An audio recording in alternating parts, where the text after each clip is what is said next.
ลองจินตนาการถึงสถาปนิกที่กำลังสร้างตึกระฟ้าดูสิคะ ทุกคนลองคิดภาพตามนะคะ อือฮึพวกเขาได้เริ่มจากการสร้างหลังคาสวยๆ หรือว่าพยายามเอากระจกเงางามไปติดบนชั้นสูงสุดเลย แต่พวกเขาต้องลงไปใต้ดินลงไปลึกๆเลยค่ะ เพื่อวางรากฐานให้แข็งแกร่งที่สุด ใช่ครับ รากฐานนี่สำคัญที่สุดเลยถูกต้องค่ะ เพราะถ้าโครงสร้างรากฐานมีรอยร้าว ตึกจะออกแบบมาสวยงามแค่ไหน สุดท้ายมันก็ต้องพังทลายลงมา พฤติกรรมและความสำเร็จของมนุษย์เรา ก็มีกลไกที่คล้ายกันมากเลยค่ะ และนั่นคือภารกิจหลักของการเจาะลึกข้อมูลในครั้งนี้ โอ้โหเป็นภารกิจที่น่าตื่นเต้นมากครับคือแบบเราไม่ได้จะมาดูแค่ผิวเผินว่าคนที่ประสบความสำเร็จเขาทำอะไรกันในแต่ละวัน แต่เรากำลังจะเจาะลึกลงไปถึงกลไกการทำงานของสมอง ความเชื่อ แล้วก็ระบบนิเวศทางสังคมที่หล่อหลอมพฤติกรรมเหล่านั้นขึ้นมาเลย อ่าฮะ ลึกซึ้งมากค่ะ ซึ่งข้อมูลที่เราจะนำมาวิเคราะห์กันในวันนี้ มีความหลากหลายมากครับ ทั้งงานวิจัยเชิงลึก ทฤษฎีทางเศรษฐศาสตร์ และก็พฤติกรรมศาสตร์ซึ่งตรงนี้ต้องขอขอบคุณข้อมูลชุดนี้มากๆเลยครับ ที่ถูกจัดทำและเรียบเรียงเพิ่มเติมอย่างละเอียดโดยธันวาสิกริยะ BTH BMIN จาก Kairos Course ที่ช่วยให้เราได้เห็นภาพรวมของเรื่องนี้ชัดเจนขึ้นมากเลยครับ ใช่เลยค่ะ ข้อมูลชุดนี้มีรายละเอียดยิบย่อยที่น่าสนใจเยอะมาก แล้วก็เพื่อสร้างภาพให้เห็นชัดเจนตั้งแต่เริ่มต้น ในแหล่งข้อมูลเนี่ยมีการพูดถึงภาพกราฟิก2ภาพที่สื่อถึงหัวใจของเรื่องนี้ได้ดีเยี่ยมมากเลยค่ะ อ่าภาพหลอดไฟกับต้นไม้ใช่ไหมครับ ใช่ค่ะ ภาพแรกคือภาพหลอดไฟสว่างจ้า ที่มีต้นไม้เล็กๆกำลังเจริญเติบโตอยู่ข้างใน สื่อถึงปัญญาและแนวคิดที่หล่อเลี้ยงการเติบโต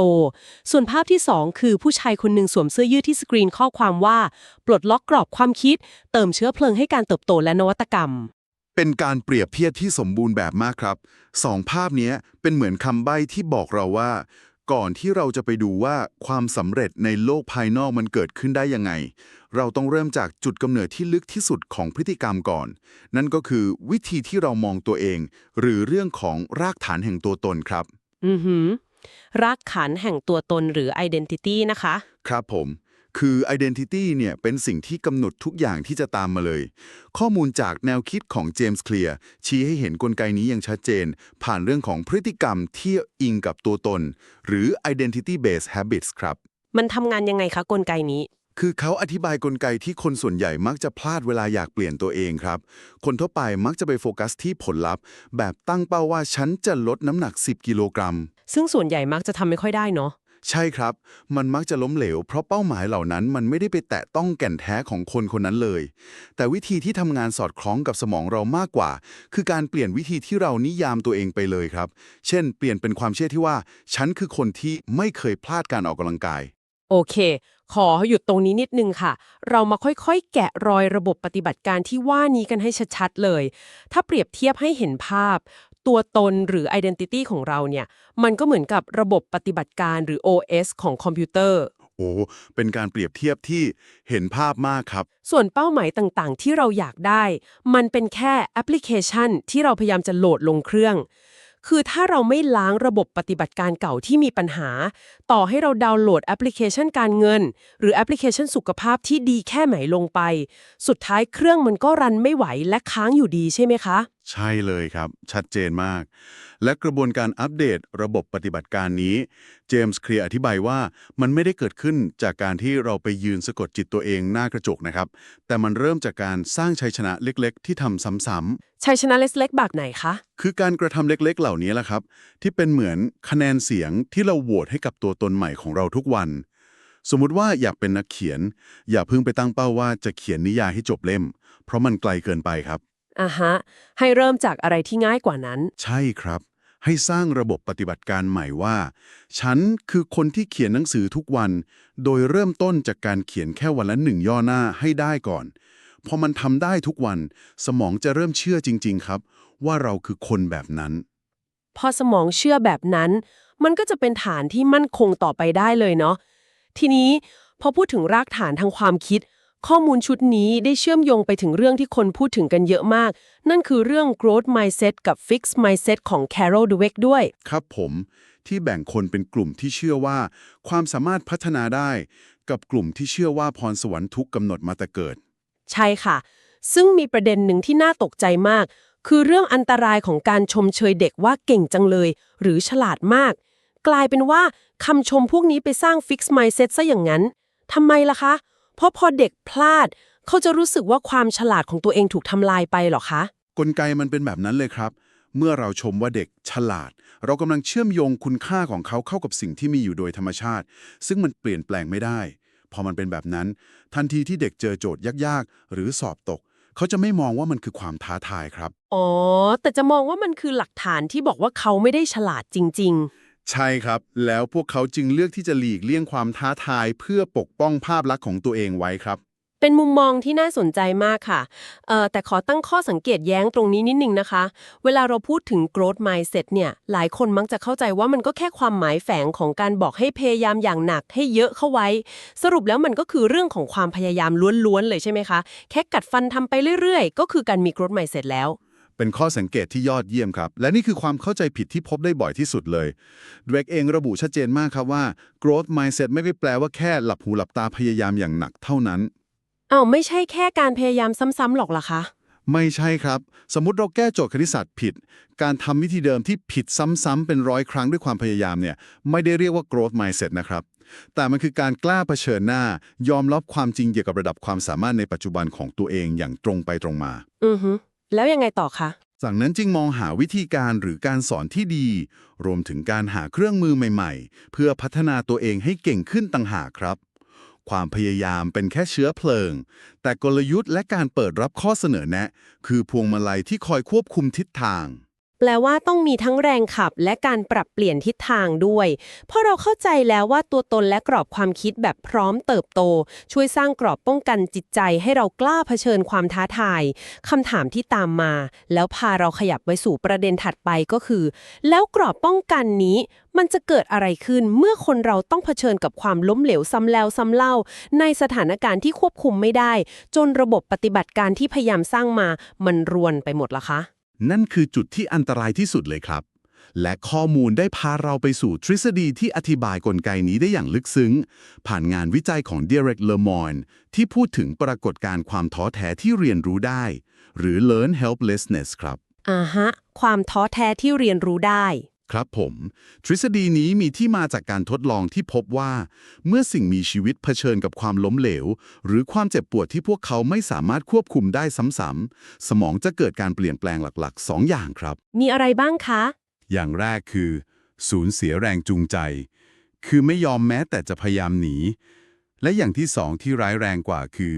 สูญเสียความสามารถในการเรียนรู้เชิงทักษะใหม่ๆ ไปเลยครับ เหมือนการขังสุนัขไว้ในกรงที่เปิดประตูทิ้งไว้ แต่สุนัขก็ไม่ยอมเดินออกไป เพราะก่อนหน้านี้มันเรียนรู้ไปแล้วว่า ไม่ว่าจะทำยังไงก็หนีไม่ได้ใช่ไหมคะ มันหมดหวังไปแล้วจนไม่ยอมประมวลผลข้อมูลใหม่เลย ถูกต้องเลยครับ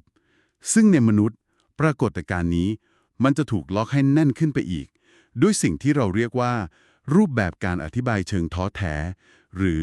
pessimistic explanatory style ครับ มันคือการตีความแบบไหนคะ คือคนที่ตกอยู่ในสภาวะนี้ เวลามีเรื่องแย่ๆเกิดขึ้น พวกเขาจะตีความว่ามันเกิดจากความไร้ความสามารถของตัวเองอย่างถาวร แล้วก็จะส่งผลกระทบกับทุกเรื่องในชีวิตเลยครับ สมมุติว่าส่งงานพลาดครั้งเดียว พวกเขาจะไม่คิดว่าโอเค ครั้งนี้ฉันอาจจะประมาทไปหน่อย แต่เขาจะคิดว่าฉันมันเป็นคนไม่ได้เรื่องทำอะไรก็พังไปหมดทุกอย่าง และจะเป็นแบบนี้ตลอดไป แบบนี้เลยใช่ไหมคะ ใช่เลยครับ มันทำลายความมั่นใจไปหมดเลย โอ้ถ้าสมองคนเรามีโอกาสสไลด์ลงไปในหลุมดำของความท้อแท้ได้ง่ายขนาดนี้ แล้วเรามีกลไกอะไรในการป้องกันบ้างคะเนี่ย สิ่งที่น่าทึ่งในทางเศรษฐศาสตร์และจิตวิทยาก็อยู่ตรงนี้แหละครับเลอมอยพบว่าเพื่อให้รอดผลจากหลุมดำนี้ พ่อแม่หรือแม้แต่หัวหน้างาน มักจะมีความจำเป็นต้องสร้างสภาวะที่เรียกว่า การมองโลกในแง่ดีเกินจริง หรือ over optimism ให้กับเด็กหรือพนักงานใหม่ครับ อ๋อ พูดง่ายๆคือต้องหลอกล่อให้พวกเขาประเมินความสามารถตัวเองสูงกว่าความเป็นจริงในช่วงแรก เพื่อให้สมองผลิตความพยายามและแรงจูงใจออกมาให้ได้ ใช่ไหมคะ เป๊ะเลยครับ ความพยายามที่เกิดขึ้นจากความมั่นใจเกินร้อยนี่แหละ ที่จะนำไปสู่การสร้างทักษะได้จริงๆในระยะยาว นึกภาพตามเลยค่ะ over optimism มันก็เหมือนกับการเหยียบคันเร่งเพื่อสตาร์ทรถให้พุ่งออกไปจากหลุมให้ได้ก่อน แต่ว่าถ้าเหยียบคันเร่งมิดแบบไม่ดูทางเลยมันก็เสี่ยงจะพุ่งชนกำแพงนะคะแหล่งข้อมูลบอกว่าในเวลาเดียวกันเราก็ต้องการให้มีความไม่แน่ใจหรือ uncertainty ผสมอยู่ด้วยใช่ไหมคะ ใช่ครับ ความไม่แน่ใจหรือ uncertainty เนี่ยแหละ คือพวงมาลัยที่คอยปรับทิศทางเมื่อเราเริ่มเจอผลตอบรับจากโลกความจริง เพื่อให้เรายังคงเปิดรับข้อมูลว่าอะไรเวิร์กหรือไม่เวิร์กจะได้ไม่หลงผิดจนกูไม่กลับครับ แต่ตรงนี้สงสัยนิดนึงค่ะ ถ้าเราบอกว่ากลไกของสมองต้องพึ่งพาการมองโลกในแง่ดีเกินจริงในระดับหนึ่ง แบบนี้กระบวนการรักษาทางจิตวิทยา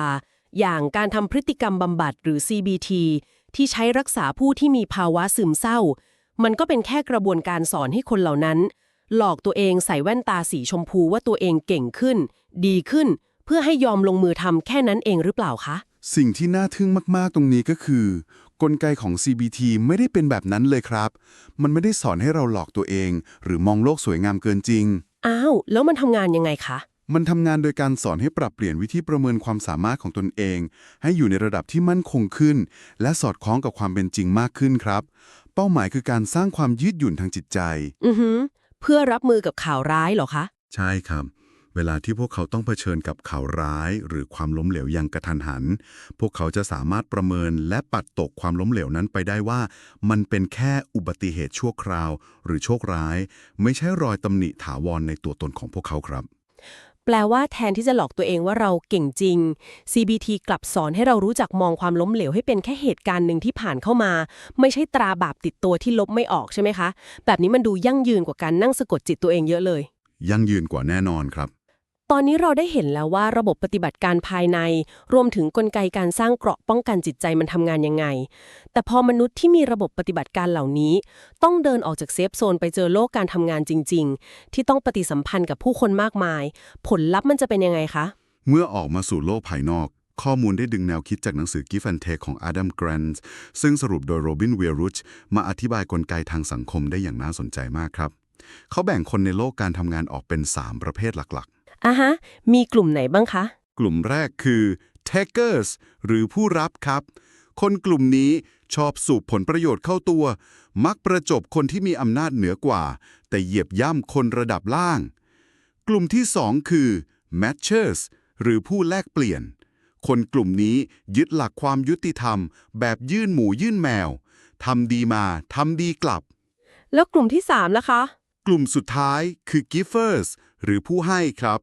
ที่มักจะช่วยเหลือคนอื่น สละเวลาของตัวเอง โดยไม่ได้หวังผลตอบแทนในทันที และสิ่งที่ข้อมูลชุดนี้เปิดเผยก็คือสถิติที่ดูย้อนแย้งสุดๆเลยใช่ไหมคะ เพราะเมื่อดูผลลัพธ์ในหน้าที่การงาน กลุ่มคนที่อยู่จุดต่ำสุดของการทำงาน ถูกเอาเปรียบและหมดไฟมากที่สุดคือกลุ่ม givers ใช่ครับ น่าเห็นใจมาก แต่ในขณะเดียวกัน กลุ่มคนที่ก้าวขึ้นไปอยู่จุดสูงสุดยอดพีคขององค์กร ก็คือกลุ่ม givers เช่นเดียวกัน มันเกิดอะไรขึ้นคะเนี่ย ความแตกต่างระหว่าง givers ที่ถูกเอาเปรียบจนหมดไฟ กับ givers ที่ประสบความสำเร็จ มันอยู่ที่กลยุทธ์และขอบเขตครับ givers ที่อยู่บนจุดสูงสุด ไม่ได้ช่วยเหลือคนอื่นแบบไร้ขีดจำกัดจนตัวเองเดือดร้อน อ๋อ เขามีการจำกัดขอบเขตเหรอเขา ใช่ครับ พวกเขามีเทคนิคเฉพาะตัว อย่างเช่น กฎ 5 นาทีของอาดัม ริฟคิน ที่บอกว่าจงยินดีช่วยเหลือใครก็ได้ ถ้าการช่วยเหลือนั้นใช้เวลาของคุณไม่เกิน 5 นาทีครับ ซึ่งมันเป็นการลงทุนที่ต่ำมาก แต่สร้างความประทับใจและเครือข่ายได้มหาศาลเลย โห ฉลาดมากค่ะ แล้วนอกจากนี้ยังมีการฟื้นฟูความสัมพันธ์เก่าที่หลับไหล หรือ dormant ties ด้วยใช่ไหมคะ ใช่ครับ อย่างเช่นเพื่อนเก่าที่ไม่ได้คุยกันมาหลายปี แล้วทำไมความสัมพันธ์ที่หลับไหลไปแล้ว ถึงสร้างมูลค่าได้มากกว่าเพื่อนที่เราเจอหน้ากันทุกวันล่ะคะ เพราะเพื่อนที่อยู่ในวงสังคมปัจจุบันของเรา มักจะเข้าถึงข้อมูลและโอกาสที่เหมือนกับเราครับ แต่คนที่ไม่ได้เจอกันนาน เขาได้ออกไปอยู่ในวงสังคมอื่น เรียนรู้ทักษะใหม่ๆ เวลาเราทักใครกลับไป ช่วยเหลือหรือขอคำปรึกษา เขาจะสามารถให้มุมมองหรือชี้ช่องทางใหม่ๆ ที่เราคาดไม่ถึงได้มากกว่าครับ อ๋อ เข้าใจแล้วค่ะ แล้วนอกจากนี้ข้อมูลยังพูดถึงเทคนิคป้องกันภาวะหมดไฟด้วยใช่ไหมคะ เพราะถ้าทำตัวเป็นผู้ให้ตลอดเวลา ร่างกายและจิตใจก็น่าจะพังได้ ใช่ครับ ข้อมูลแนะนำให้ปรับเปลี่ยนจากคนที่ให้แบบไม่ลืมหูลืมตา มาเป็น authoritative giver คือให้ความสำคัญกับผู้อื่น แต่ก็ไม่ลืมที่จะรักษาเป้าหมายและผลประโยชน์ของตัวเองไว้ด้วยครับ แล้วเรื่องการจัดการเวลาล่ะคะ มีเทคนิคการรวมก้อนเวลาหรือ chunking ครับ เช่น ถ้าจะช่วยใคร ให้รวมตารางไว้ช่วยในวันศุกร์วันเดียวเต็มๆไปเลย ดีกว่าปล่อยให้คนมาขัดจังหวะการทำงานของเราทีละนิดทีละหน่อย ทุกวัน และที่สำคัญคือกฎ100 ชั่วโมงต่อปี หรือประมาณแค่ 2 ชั่วโมงต่อสัปดาห์ครับ แค่2 ชั่วโมงต่อสัปดาห์เองเหรอคะ ครับ งานวิจัยชี้ว่านี่คือจุดสมดุลที่สุด ที่การเป็นผู้ให้จะสร้างทั้งความสุข พลังงาน และผลตอบแทนกลับมาโดยไม่ทำให้เราเหนื่อยล้าจนเกินไป ฟังดูมีหลักการและเป็นระบบมากเลยค่ะ แต่เป็นข้อสังเกตที่เฉียบคมมากเลยนะคะ ถ้ามองในมุมของโลกธุรกิจที่เต็มไปด้วยการแข่งขัน การแข่งแย่งชิงดี การเป็นแมทเชอร์สที่ยึดหลักยิ้มหมูยื่นแมวแฟร์วินวินน่าจะเป็นทางเลือกที่ปลอดภัย ไม่เจ็บตัวและสมเหตุสมผลที่สุดไม่ใช่หรอคะทำไมสุดท้ายแล้ว กลยุทธ์การเป็น givers ถึงยังไปได้ไกลกว่าล่ะคะ เป็นประเด็นที่คนสงสัยกันเยอะมากครับ และถ้ามองแค่ธุรกรรมระยะสั้น การเป็น matchers ดูจะปลอดภัยที่สุดจริงๆ แต่ถ้าเรามองกระดานที่ใหญ่ขึ้น ข้อมูลชี้ให้เห็นว่า เครือข่ายของ matchers จะถูกสร้างอยู่บนพื้นฐานของการแลกเปลี่ยนผลประโยชน์เท่านั้นครับ ซึ่งมันก็ทำให้เครือข่ายแคบและคาดเดาได้ใช่ไหมคะ ใช่ครับ แถมคนมักจะระวังตัวเวลาคุยด้วย เพราะรู้ว่าต้องมีข้อแลกเปลี่ยน ในขณะที่ givers จะสามารถสร้างสิ่งที่เรียกว่าความไว้วางใจ ซึ่งความไว้วางใจนี้นำไปสู่เครื่องมือที่ส่งพลังมาก นั่นคือการสื่อสารแบบไร้อำนาจ หรือ powerless communication ครับ การสื่อสารแบบไร้อำนาจมันทำงานยังไงคะ แทนที่จะเข้าไปพยายามบีบบังคับหรือสั่งการใคร givers มักจะใช้วิธีตั้งคำถามและขอคำแนะนำครับ ซึ่งในทางจิตวิทยา เมื่อเราขอคำแนะนำจากใคร คนคนนั้นจะรู้สึกถึงคุณค่าของตัวเอง และมีแนวโน้มที่จะอยากเข้ามาสนับสนุนเรา โห เป็นจิตวิทยาที่ลึกซึ้งมากค่ะ เอฟเฟกต์ด้วยครับ คือเมื่อ givers ซึ่งปกติเป็นคนที่พึ่งพาได้และเชี่ยวชาญในงาน กล้าที่จะแสดงจุดอ่อน หรือความผิดพลาดเล็กๆ น้อยๆ ออกมา เช่นทำกาแฟหก หรือยอมรับว่าตัวเองไม่รู้บางเรื่อง มันกลับไปสร้างความน่าเชื่อถือใช่ไหมครับ ถูกต้องครับ มันทำให้พวกเขาดูเป็นมนุษย์ที่เข้าถึงง่าย มากกว่าคนที่พยายามแสดงความสมบูรณ์แบบเพราะคุมคนอื่นเสียอีก เป็นความย้อนแย้งที่ทำงานได้จริงในมนุษย์อย่างน่าประหลาดใจนะครับ การแสดงความอ่อนแอกลับกลายเป็นการสร้างเครือข่ายที่แข็งแกร่ง เราเดินทางมาไกลมากเลย ตั้งแต่เรื่องของระบบปฏิบัติการในสมอง การอัปเดตตัวตน ไปจนถึงการสร้างเครือข่ายด้วยกลยุทธ์ของผู้ให้ ครับผม ทุกอย่างฟังดูเป็นสูตรสำเร็จที่สมบูรณ์แบบมาก แต่เดี๋ยวก่อนค่ะ ในการสำรวจข้อมูลเชิงลึก เราต้องพลิกเหรียญดูอีกด้านเสมอ ทฤษฎีระดับโลกเหล่านี้ มันไม่มีจุดอ่อนหรือข้อกังขาจากวงการวิชาการบ้างเลยเหรอคะ มีแน่นอนครับ และนี่คือส่วนที่ทำให้การเจาะลึกข้อมูลครั้งนี้สมบูรณ์แบบยิ่งขึ้น ข้อมูลต้นฉบับไม่ได้แค่นำเสนอทฤษฎีด้านเดียว แต่ยังดึงเอาเสียงวิจารณ์และข้อจำกัดทางวิทยาศาสตร์มากางให้เราดูด้วยครับ เริ่มจากทฤษฎีไหนคะ เริ่มจากทฤษฎี growth mindset ของ Carol Dweck ที่โด่งดังไปทั่วโลกเลยครับ ปรากฏว่าในวงการวิทยาศาสตร์ มีข้อกังวลเรื่องการทำซ้ำหรือ replication ซึ่งเป็นกฎเหล็กของวิทยาศาสตร์เลยนะครับ ขอขยายความเรื่องการทำซ้ำนิดนึงนะคะสำหรับคนที่อาจจะไม่ได้อยู่ในแวดวงวิจัย การทำซ้ำเนี่ยมันเปรียบเหมือนกับว่า ถ้าเราเขียนสูตรทำเค้กช็อกโกแลตที่อร่อยที่สุดในโลกขึ้นมา ไม่ว่าใครในโลกนี้เอาสูตรนี้ไปทำมันก็ต้องอบออกมาได้เค้กช็อกโกแลตหน้าตาและรสชาติเหมือนที่เราทำเป๊ะๆใช่ไหมคะ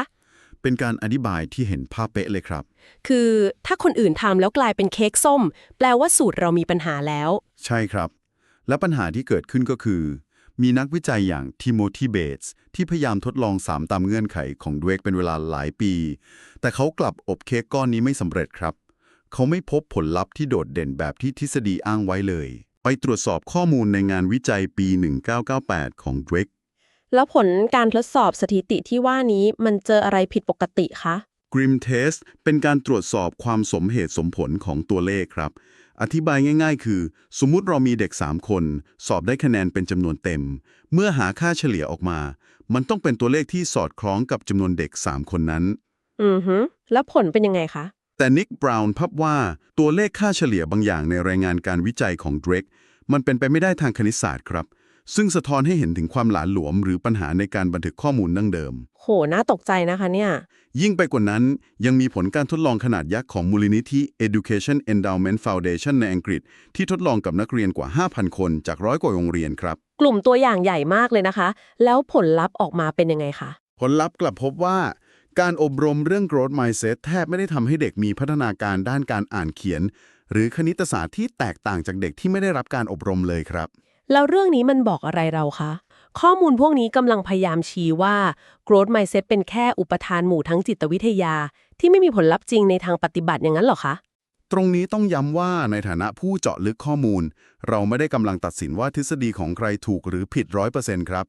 แต่การมีอยู่ของข้อวิจารณ์เหล่านี้ชวนให้เรามองเห็นบริบทที่ใหญ่กว่าตัวบุคคล บริบทที่ใหญ่กว่ายังไงคะ ข้อมูลได้อ้างอิงคำกล่าวของศาสตราจารย์ด้านสังคมศาสตร์เดวิดเจมส์ซึ่งมองในมุมที่น่าสนใจมากครับ เขากังวลว่าทฤษฎีจิตวิทยาอย่าง mindset อาจถูกบิดเบือนและกลายเป็นเครื่องมือที่ใช้ผลักภาระความล้มเหลวไปที่ตัวบุคคลอย่างไม่เป็นธรรม ลองนึกภาพตามนะคะ สมมุติว่ามีพนักงานคนหนึ่งทำงานหนักมากจนหมดสภาพ เพราะโครงสร้างบริษัทมันแย่ ระบบงานมีปัญหา แต่พอเขาทำงานพลาด HR หรือหัวหน้ากลับเดินมาบอกว่าที่คุณล้มเหลว เป็นเพราะคุณไม่มี growth mindset นะ คุณต้องปรับวิธีคิด ใช่ครับแบบนั้นเลย คือแทนที่จะแก้ปัญหาเชิงระบบ กับใช้จิตวิทยามาชี้นิ้วโทษว่าความผิดทั้งหมดอยู่ที่ตัวบุคคลแบบนั้นเลยใช่ไหมคะ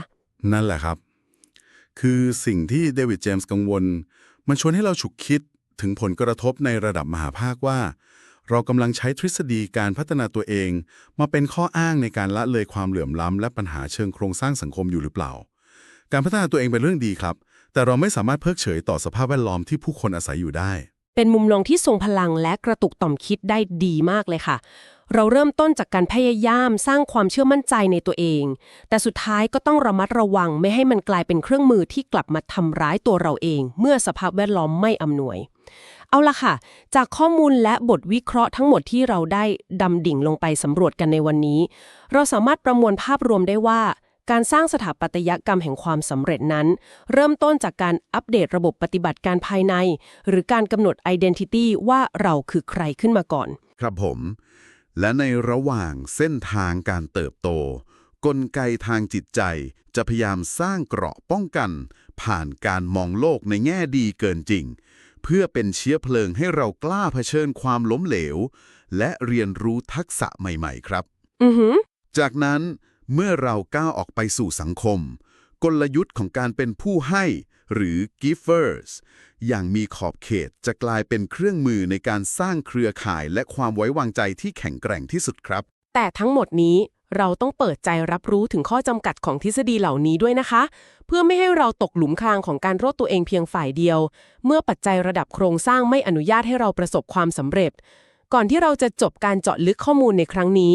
มีหนึ่งความคิดที่อยากท้าทายและฝากทิ้งท้ายให้ทุกคนลองนำไปคบคิดกันต่อค่ะ น่าสนใจครับ เรื่องอะไรเหรอครับ ถ้าหากความมุ่งมั่นทุ่มเทและแรงขับเคลื่อนในช่วงแรกเริ่มของชีวิตมนุษย์เรา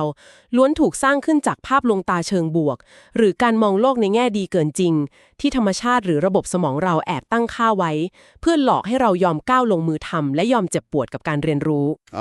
คำถามที่น่าสนใจก็คือ ในฐานะผู้ใหญ่ที่ผ่านโลกมาพอสมควร